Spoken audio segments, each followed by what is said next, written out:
Earlier this year, my friend Praveen told me a story about when he was a student in the 1970s and he travelled to Italy.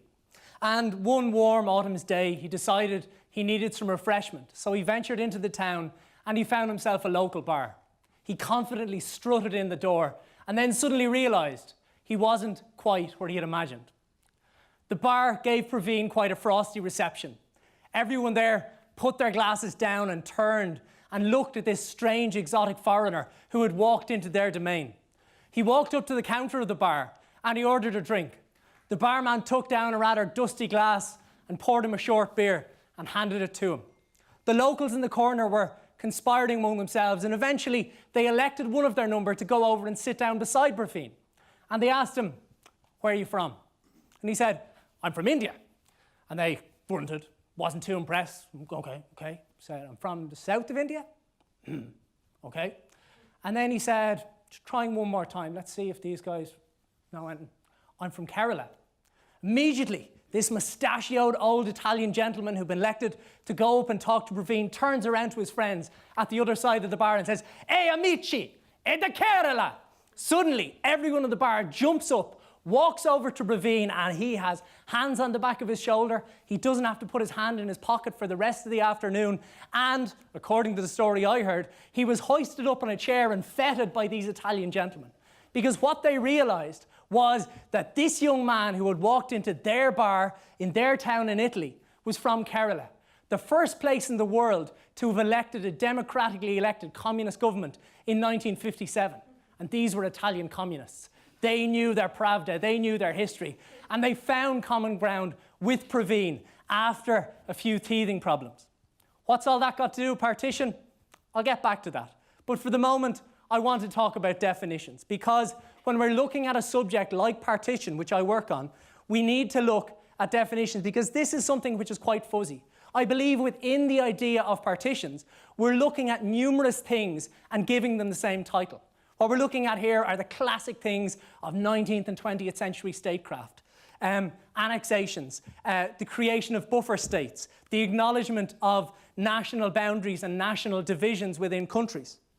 And at the centre of all these definitions of partition is the idea, somewhat questionable idea, that you can draw a line around a people or a religion or a race, and that they'll be happy with that. That what people really want in life is to exist in some kind of a hall of mirrors, where everywhere they look, they see reflections of themselves. The problem with this is something which is drawn out on the drawing tables in Westminster and Geneva and at the League of Nations.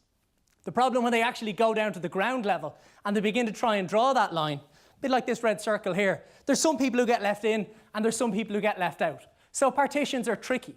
And that's been the story of late 19th and particularly 20th century histories, is the creation of these partitions, the aspiration that everyone will be happy when they're all just left to their own devices with a neat circle drawn around them.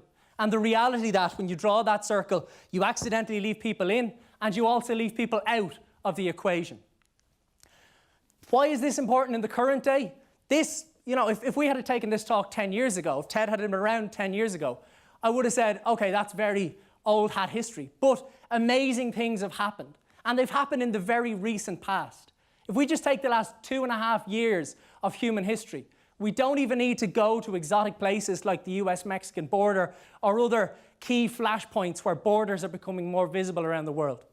In 2014, we saw a referendum in Britain, narrowly defeated, which asserted that Scotland would become an independent country, that a line of partition would be drawn along the historic boundary of Hadrian's Wall, and the countries of England and Wales would be separated from Scotland in the north.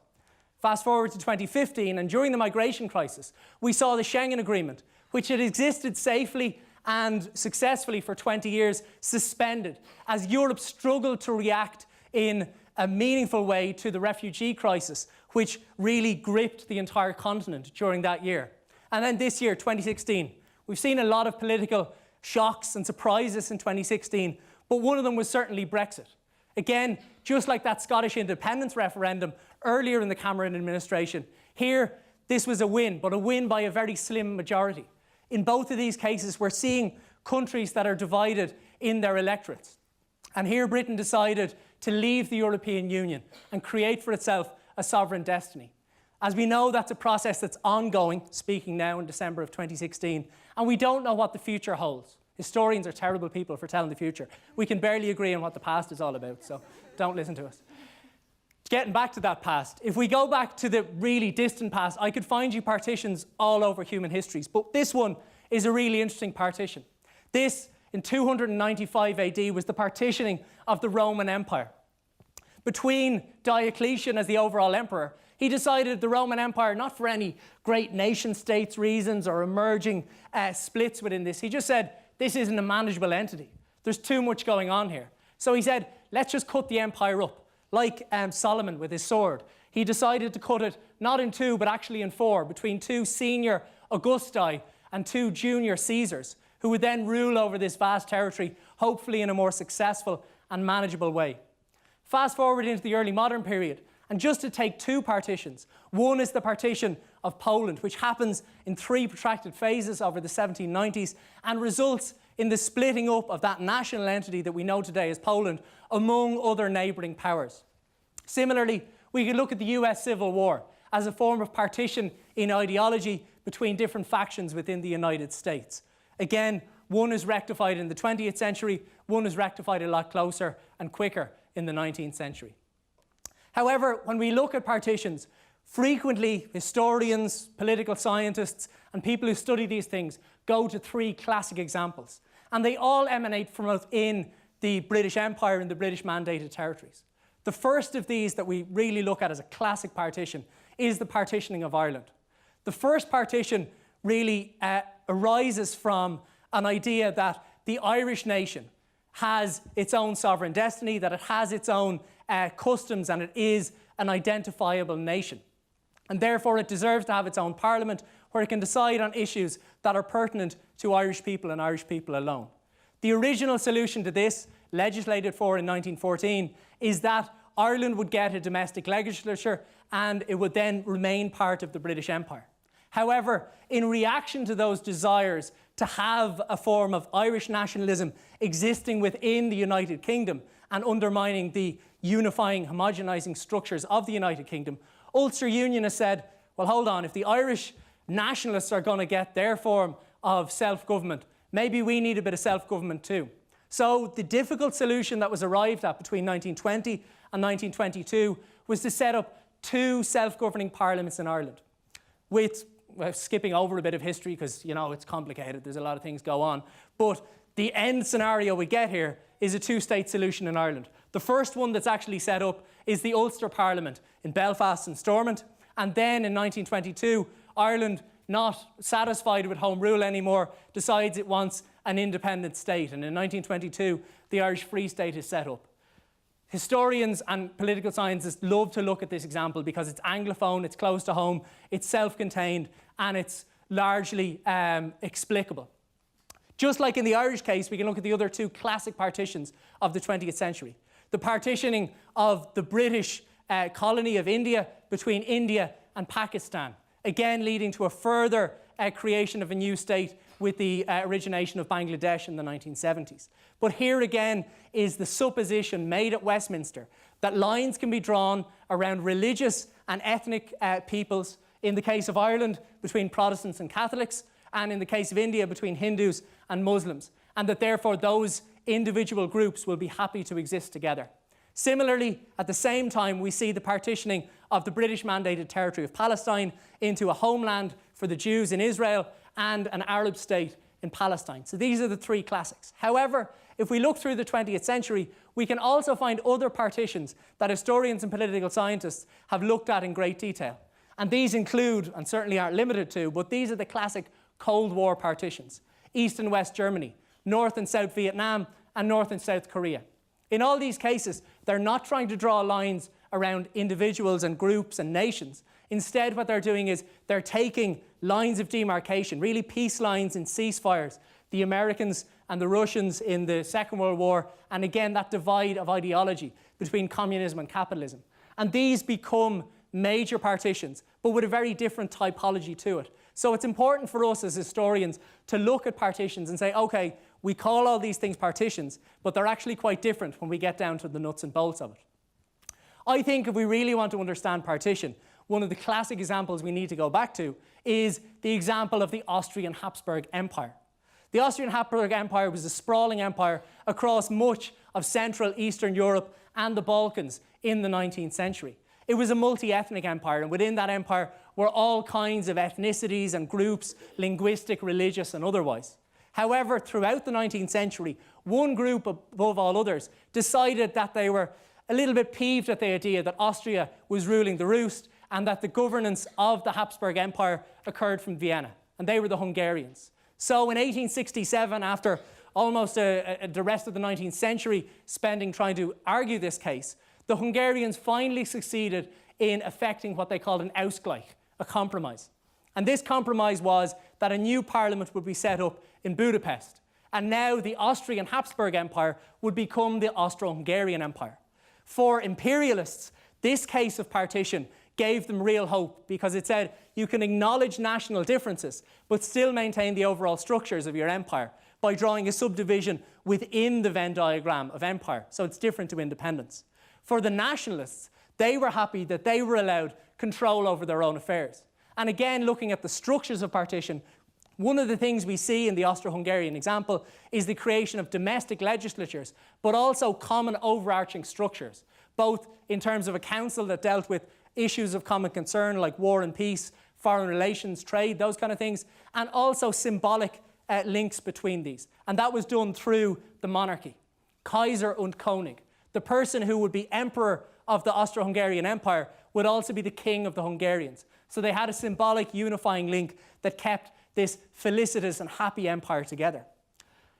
There were legitimate concerns the Hungarians had here, and among those were the idea that within the broader imperial structure, there were two abuses that they saw Vienna doing. One was centralization.